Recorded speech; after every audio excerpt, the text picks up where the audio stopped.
Hello, this is Gina Piscatelli with the fourth lecture on the skeletal system for Anatomy and Physiology 1 students at Madison College. In this lecture, we'll talk about bone's involvement with calcium homeostasis, and that will also involve the control of bone remodeling, which will change the level of calcium in the blood. So, calcium levels in the bloodstream are maintained between approximately 9 and 11 milligrams per 100 mils of blood. And if it gets too low, of course, the bone provides a source of calcium that can be transported into the blood. If instead the homeostatic imbalance is too high, calcium levels are above 11 milligrams per deciliter, then extra calcium can be stored in the blood. In the bone. So although bone needs this calcium for strength, other areas of the body also require calcium. That's why we have to keep it at a certain level in the blood so that it can get all over the body. For example, muscle contraction, exocytosis of neurotransmitters, and blood clotting, all dependent on calcium. Also, calcium helps maintain the normal resting membrane potential of neurons, of muscle cells, but in fact all cells in the body. Now, there's another mineral stored in bone, phosphate, and it's also kept within a narrow range in the blood and needed by many other cells in the body. For example, phosphate is a component of DNA and a component of all cell membranes, the phospholipids. Therefore, it's maintained in the blood at a certain level, but stored in bone, just like calcium. Now, these phosphate levels that I have listed here, 2.5 to 4.5 milligrams per deciliter, they're not as tightly regulated as calcium levels are. So we're going to limit our discussion to how blood calcium is regulated to keep it at the proper concentration. So, blood calcium in the blood calcium in the blood. It's both freely suspended, floating in the plasma, but it's also found bound to certain plasma proteins, which probably helps their function. Traveling in the bloodstream distributes the calcium to where it's needed. And let's see what happens in the muscular and nervous system when calcium levels aren't normal, when they're abnormal. For instance, hypocalcemia, when there's too little calcium in the blood, results in excitability of the nervous system. So the nervous system, or neurons in the nervous system, are easily excitable, probably too easily, and therefore a nerve impulse is generated when maybe it shouldn't be. In contrast, hypercalcemia, too much calcium in the blood, results in depression of the nervous system. So that might seem counterintuitive. I can explain why in just a second. In addition, the muscular system is affected. When there's too little calcium, you get involuntary spasmodic contractions. And when there's too much calcium, you get a weak muscle contraction, which seems counterintuitive because calcium is needed to sustain a muscle contraction. But with hypercalcemia, you get a weaker muscle contraction, and it has to do with what calcium does on the outside of cells. So let's talk about how that can possibly be. These effects of hypo or hypercalcemia are explained by the fact that calcium binds and inhibits sodium channels from opening. And we know that we need sodium channels to open for both the muscular system to work and the nervous system to work. Sodium channels on the outside of the cell. Well, when there's a proper level of calcium, then some sodium channels are inhibited and closed. Some aren't. And this is normal, and there's a predictable frequency with which these sodium channels are closed, and the system adapts. But when there's too little calcium, then more sodium channels are open. And that makes neuron or muscle cells more easily depolarized, causing either these spasmodic contractions or even an action potential in a neuron. Because all the sodium channels are free and open, none of them are blocked. Now, if there's too much calcium present, then fewer sodium channels are open. Almost all the sodium channels would be closed. So neurons and muscle cells are less likely to be depolarized, and it'll make it harder to achieve threshold depolarization for an action potential in a neuron, and more difficult to initiate a muscle contraction, which we haven't yet talked about, and we will. Okay, let's look at the role of bone remodeling in maintaining the calcium balance in the blood. Essentially, bone remodeling processes prevent hypercalcemia or hypocalcemia. So we know that the bone matrix contains calcium. Calcium is present in hydroxyapatite and calcium carbonate. And in the blood, if the calcium is either free or bound to a transport protein. So there's two processes of bone remodeling: bone resorption and bone deposition. Bone resorption involves osteoclasts breaking down bone matrix, and that calcium gets transported into the blood from the bone matrix. So that would help prevent hypocalcemia, because the blood would then get extra calcium. Bone deposition occurs when osteoblasts lay down more bone matrix, and then mineralization happens, and the minerals come from the blood.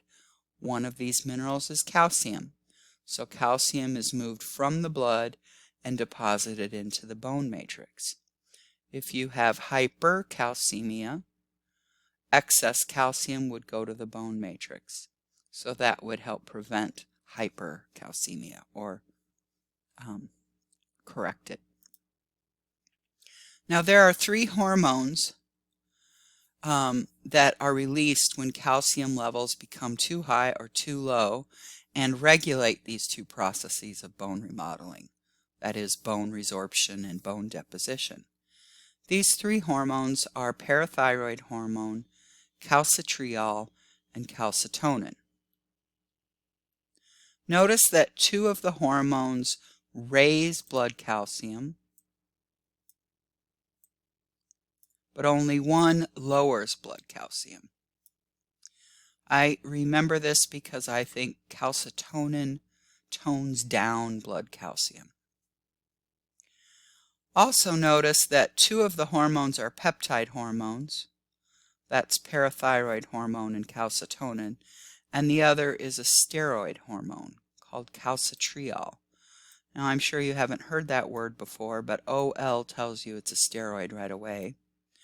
And it is the active form of vitamin D, so we commonly just call it vitamin D. As you can see from the list, they're all produced by different endocrine glands or organs. Not so many parathyroid hormone is produced by parathyroid glands. Calcitriol production is more complex, involving cells in the skin, the liver, and the kidneys. And calcitonin is produced by certain cells in the thyroid gland. So the thyroid gland makes 2 hormones, calcitonin and, of course, thyroid hormone. Now, the one that's the most active is parathyroid hormone. It is the main hormone that regulates blood calcium levels, but we're talking about all 3 in this lecture and what they do. Before we look at the actions, the very specific actions of the three hormones, let's review how bone remodeling processes influence the level of calcium in the blood. So the two processes again in bone remodeling are bone resorption and bone deposition. If they each occur at the same rate or frequency, then there shouldn't be any overall change in bone density or in the blood calcium level. But if bone resorption outpaces bone deposition, then the bone matrix breaks down and free calcium is transported to the blood. If bone deposition outpaces bone resorption, then more bone matrix is made and calcified, taking calcium out of the blood to put it into the bone. So in summary, bone resorption raises blood calcium level, and bone deposition lowers blood calcium levels. Now let's add the hormones that we previously mentioned. We know that parathyroid hormone and calcitriol both raise blood calcium, just like bone resorption does. So PTH and calcitriol are vitamin D. They raise blood calcium. Okay. What lowers blood calcium is calcitonin, which we mentioned previously. This pictorial representation might help you mentally organize the roles of each hormone and each bone remodeling process as far as where calcium is moving and what cells would be involved. So imagine that blood calcium levels are too high. High calcium. This triggers production of calcitonin by the thyroid gland, which takes calcium from the blood and allows or promotes bone deposition. So that's where the calcium will go, into the bone. The cells that are going to be activated to do this are the osteoblasts, because they're the ones that deposit bone. Now let's imagine instead that the blood calcium level is too low. Calcium level is way too low. We need calcium to come from the bone into the blood. This happens by the process of bone resorption because osteoclasts can do this. And there's two hormones that will promote this process, calcitriol and parathyroid hormone. In the next few slides, I'm going to discuss the specific actions of each of these three hormones. So calcitonin first, since it's the only one that lowers blood calcium. Okay. So as I mentioned, it's produced by the thyroid glands. There's specific cells that make the calcitonin. They're in between follicles of the thyroid. So I'm going to circle a follicle. Those cells make thyroid hormone, and they put it here in the middle. So that's thyroid hormone. But here are what we call parafollicular or C cells. So they're the ones that make calcitonin in response to hypercalcemia.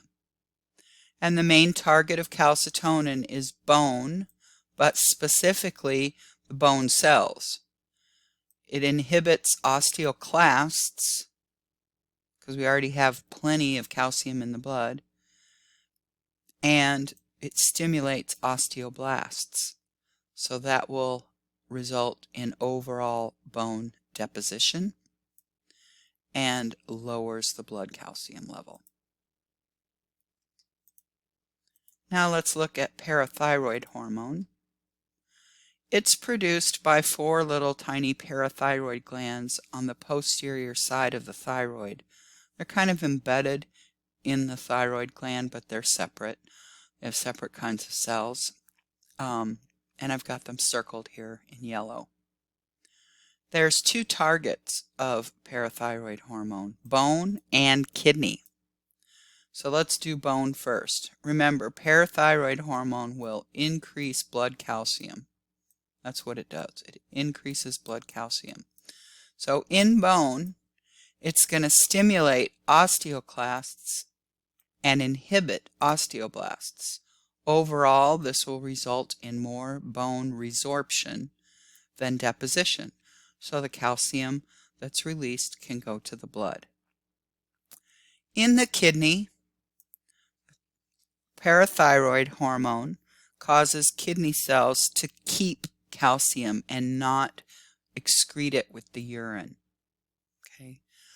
Also, interestingly, the kidney produces calcitriol, the other hormone, our third hormone.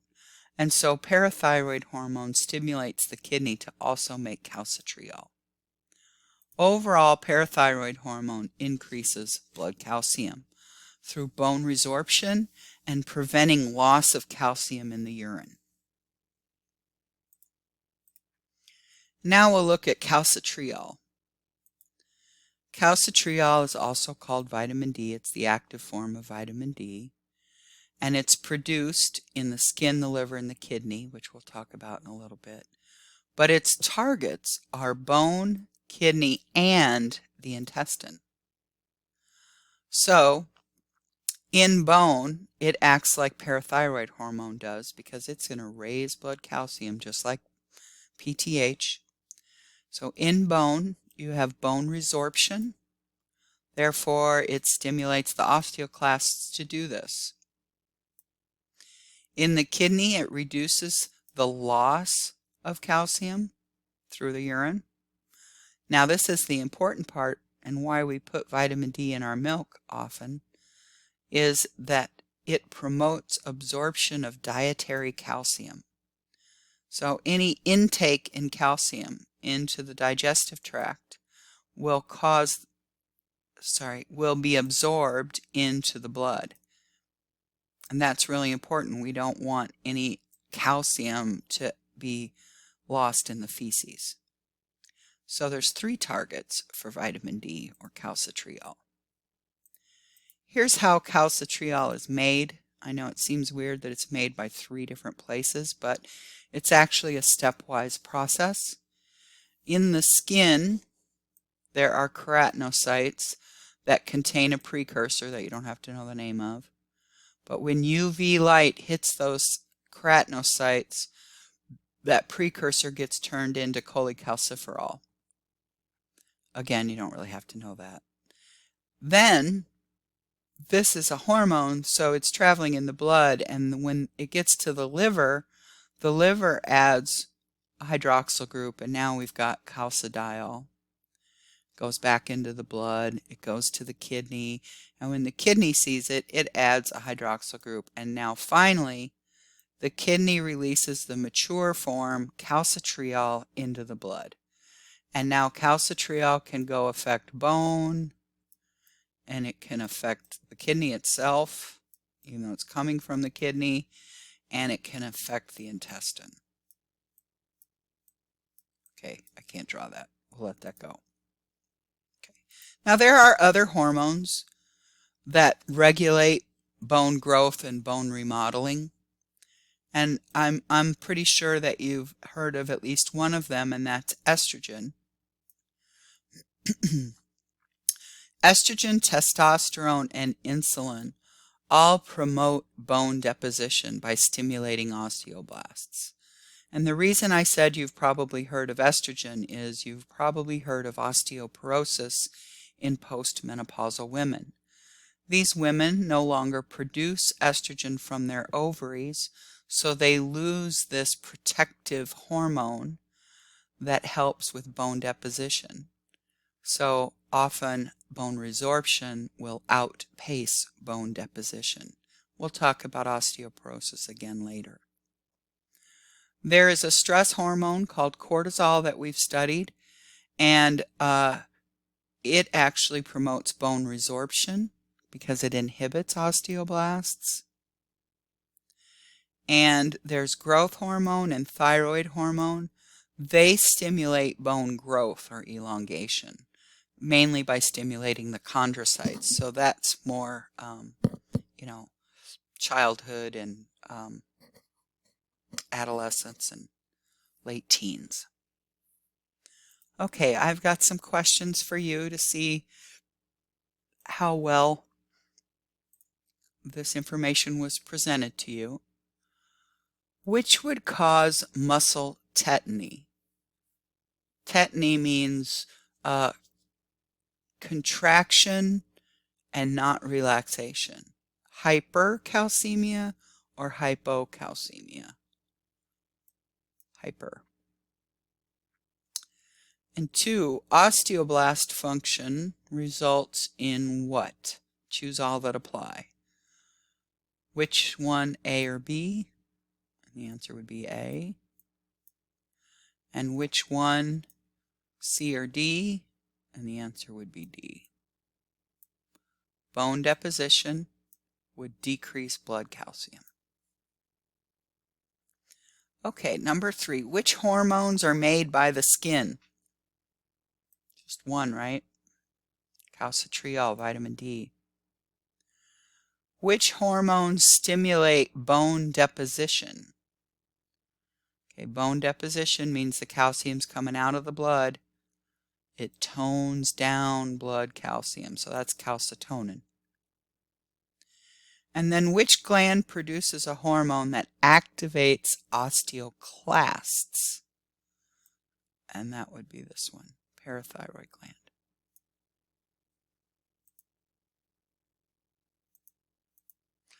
Okay, now which of these hormones, all of them here, do you think would promote bone growth or bone deposition?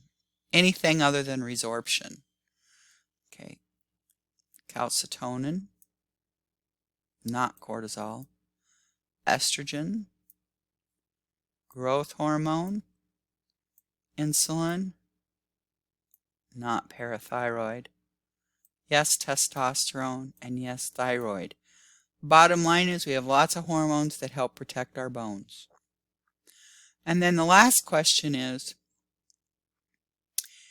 if vitamin D, calcitriol, promotes bone resorption, okay, breakdown of bone matrix, why do nutritionists claim that it really helps our bone health? How is that even possible?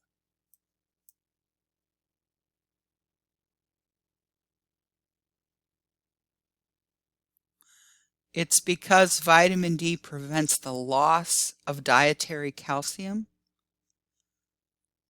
through the digestive tract or loss in the urine. So it prevents anything that we take in from being lost, and it helps maintain blood level calcium. And bone resorption would be like the last resort to get the blood calcium level high.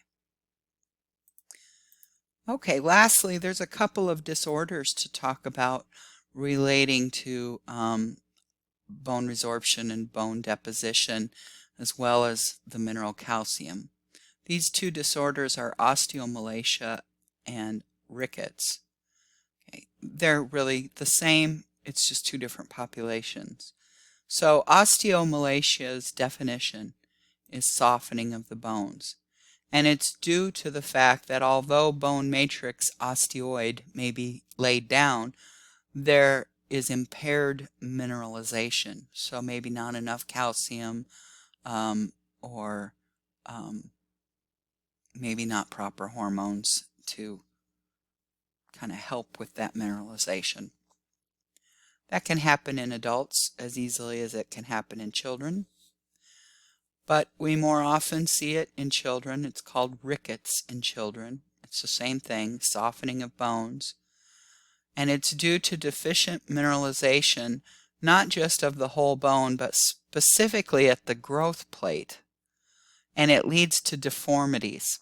So if at the growth plate you don't have mineralization here, right here, you end up with weight-bearing deformities. So what are some causes of this? Almost always, especially in the case of rickets for children, it's because they have a diet deficient in calcium, or they have low vitamin D. Okay, now if they have low vitamin D, that could be because they're not exposed to sunlight enough, or there's liver or kidney problems. There's also the possibility that cells can't respond to vitamin D, but that would be a genetic thing. So the treatment is to increase calcium intake and vitamin D intake or exposure to sunlight to get the production of vitamin D. This isn't as much of a problem now, especially in our country, but in third world nations and in historically when children were used for labor in factories, it was more common because they didn't see the sunlight enough.